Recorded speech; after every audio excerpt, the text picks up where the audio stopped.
বাসায় যখনই চিকেন আনা হয়, একটুখানি চিকেন ব্রেস্ট রেখে দেই এরকম করে স্ন্যাকস বানিয়ে দেওয়ার জন্য। সত্যি বলতে এটা অনেক বেশি মজা হয়।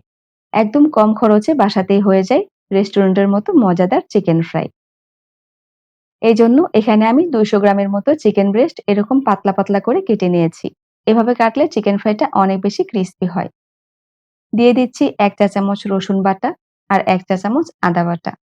আরও দিচ্ছি ১/২ চা চামচ মরিচের গুঁড়া, ১/২ চা চামচ জিরা গুঁড়া, 1/4 চা চামচ গরম মসলা গুঁড়া। স্বাদ মতো লবণ দিয়ে দিলাম। ১ চা চামচ সয়া সস আর ১ চা চামচ লেবুর রস দিয়ে এখন এটাকে খুব ভালোভাবে মিক্স করে নিব। একটু সময় নিয়ে মিক্স করলে মসলাগুলো চিকেনের ভিতর ভালোভাবে ঢুকতে পারবে। মিক্স করে নেওয়া হয়ে গেছে। এখন এটাকে ১ ঘন্টার জন্য রেস্টে রেখে দিব। ফিরে এলাম প্রায় ১ ঘন্টা পর। একটা ডিম ভেঙে চিকেনের সাথে মিক্স করে নিচ্ছি।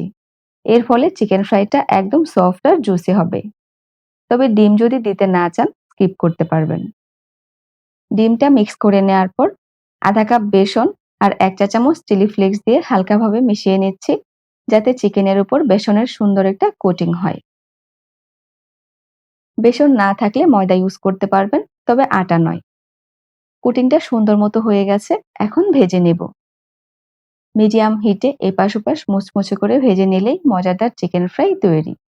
টমেটো সসের সাথে সার্ভ করবেন, তাহলে খেতে আরো বেশি ইয়াম্মি লাগবে।